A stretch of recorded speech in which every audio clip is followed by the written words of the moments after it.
Welcome to the Happy Stack podcast, where we explore the science and strategies behind creating a happier, more fulfilling life.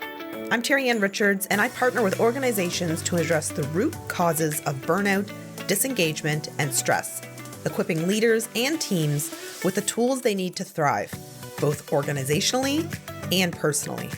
Each episode, we dive into practical habits, insights, and strategies to help high performers like you level up from the inside out. Let's get stacking.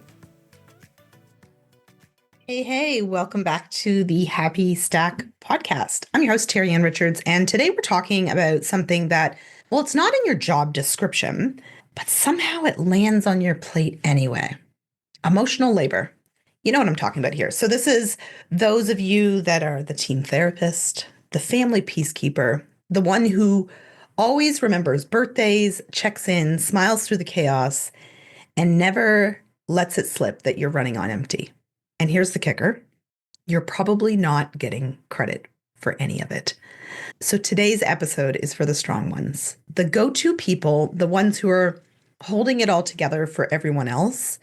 And what I want to do today is talk about what emotional labor actually is, how it shows up, and most importantly, how to protect your energy without feeling guilty for it.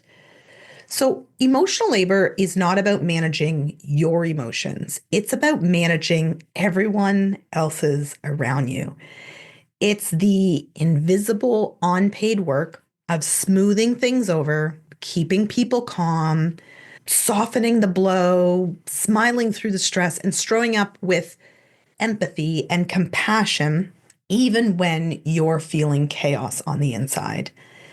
And here's what makes it tricky. It's not bad. It's often rooted in care and compassion and emotional intelligence, but EQ, emotional intelligence, and emotional labor are not the same. Emotional intelligence is awareness and intentionality. Emotional labor is performance, often under pressure. It's the forced I'm fine, the no worries, when it's very much a worry. It's when you laugh at your boss's weird joke because the room feels tense. It's sending the birthday card, leading the conflict resolution, sensing who's off in the meeting, and picking up the slack just because you get it. And you do get it, but it's exhausting. And there is a reality right now that's happening in the world where there are a lot of people who just feel exhausted and tired. And if this is you, like maybe you're wondering like why you feel depleted after just a normal day. And it may be because you've been performing emotionally the entire time. And this is something that nobody wants to say out loud. Burnout does not usually start with overwork. It starts with overcaring, especially if you're the strong one and you're the one people lean on, confide in, vent to. You're basically the shock absorber for your peers, your team, your community, heck, your family. The question I have for you is, well, where do you go?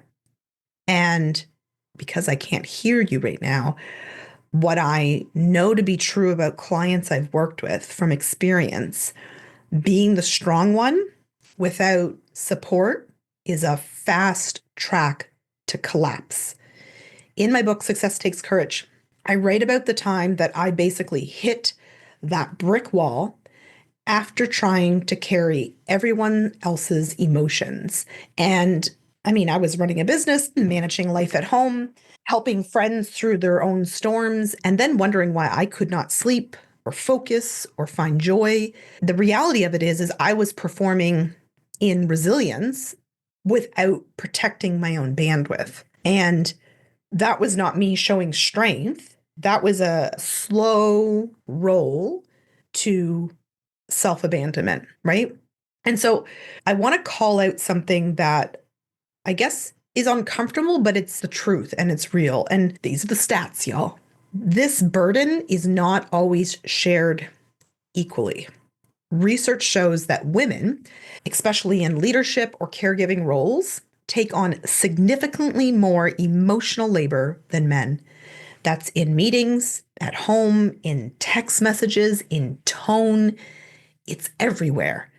And if you're a Gen X or an elder, that's me, millennial, you were probably raised to be the nice girl, the helper, the rock. You were taught, sometimes explicitly, that your value was in being accommodating, that strength meant not showing any cracks. Gen Zs, you're pushing back, and I like it, but even you're feeling it. Many Gen Zs are overwhelmed too, because even if you know boundaries matter, you may not have always been taught how to hold them under pressure. This is not me blaming. This is me trying to bring to the surface some awareness, because if you cannot see it, you cannot shift it. And that's just the truth. So let's talk tools, because awareness without action, well, it's just kind of looking at stress with a big, bright spotlight on it, right? So here are 4 ways that you can protect your energy without becoming cold, without becoming disconnected or selfish. So I think first and foremost is we need to learn to audit our emotional output, right? We need to pay attention to what is going this way externally. And it starts with a simple, asking yourself, whose emotions am I managing today? If you're leaving work feeling more drained from people dynamics than tasks, take note, right? Something I've heard over the years is to create like a leak list, like literally, where is my energy leaking? Where are your emotional energy leaks happening if it's in the workplace, if it's out with family? Because once you know, you can start to patch those holes, if you will, right? 2, this is a tough one. I'm not going to call out names because I love you guys, but I have some friends who are the most compassionate humans I have ever met, but they don't have borders and they don't have boundaries. And so they get depleted to the point where there is nothing left for them. And so what I want to say here is to set compassionate boundaries. Boundaries are not walls. They are just putting up some clarity of what works within the realm of your capacity, because each of us are different.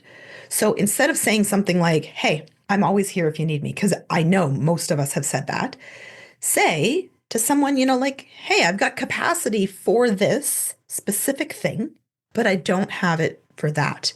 Come up with your own lines. I want to support you, but I just need some time to reset. Or I would really love to be there this week, but I'm capped, or I sometimes say I've hit my lid. Would next week work better? That's not cold.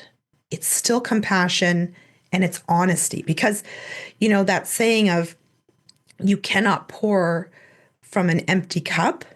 If your cup is completely bone dry, there's nothing left to give. And if you are one of those givers of the world, those folks who just show up and give with all of your love and all of your heart, then we need you to still be there. And the only way that works is if you set those compassionate boundaries, right? 3rd, I think this one is something that I think I've even struggled with, because I always felt like I needed a reason when I said no. And so stop over explaining your no. You don't owe these big dissertations every time you are trying to protect your peace, protect your health, protect your borders, your boundaries. Sometimes just, hey, I'm not available for this right now is just enough. And, let's be honest, if people are guilt tripping you, to me, that's a flag to say, hey, like, they're not respecting the fact that you also have a life outside of them, that you also have moments where you need to refresh and hit reset. And so that is data that tells you who you're dealing with. And then just something else to add to that is ask for help. You don't need to hit a wall. You don't need to deplete to the point of -10 before you just say to somebody like, hey, can I vent? Or like, could I just jump on a call with you and you distract me for 10 minutes? Or if you have a spouse, a bestie, like, today I don't want to be a fixer of things. I want to be just me. And the people who care about us and love us are going to show up for us in those spaces. And this is us giving them that opportunity. Because if you're one of the people who is typically the fixer and the one that's showing up for everybody, that means those in your circle don't have a lot of opportunity to do that for you. And so give them that moment, and both of you will feel better because of it. Here's what I want you to remember. Emotional labor, as loving and as heart-filled as you are, is still work. And if you are doing it, consciously or not, it probably explains your fatigue. It explains that irritability, that brain fog, that feeling that rest never feels like enough. And this is a reminder that you are tired sometimes from just carrying all the feelings of everyone else around you and your own. And you don't have to carry them alone anymore. This week, I invite you to ask one question to yourself every single day. What energy am I absorbing that is just not mine to hold? And then choose with love and with courage what gets to stay and what gets to go. And remember, those compassionate borders are for you and they're for them. That's it for this episode of The Happy Stack. If you've been the strong one for too long, I see you. I have been you. And this is your reminder, you deserve support too. Hey, thanks for listening to the Happy Stack podcast. If you enjoyed today's episode, be sure to subscribe, leave a review, and share it with someone who could use a little extra happiness in their life. Let's keep stacking those wins together. See you next time.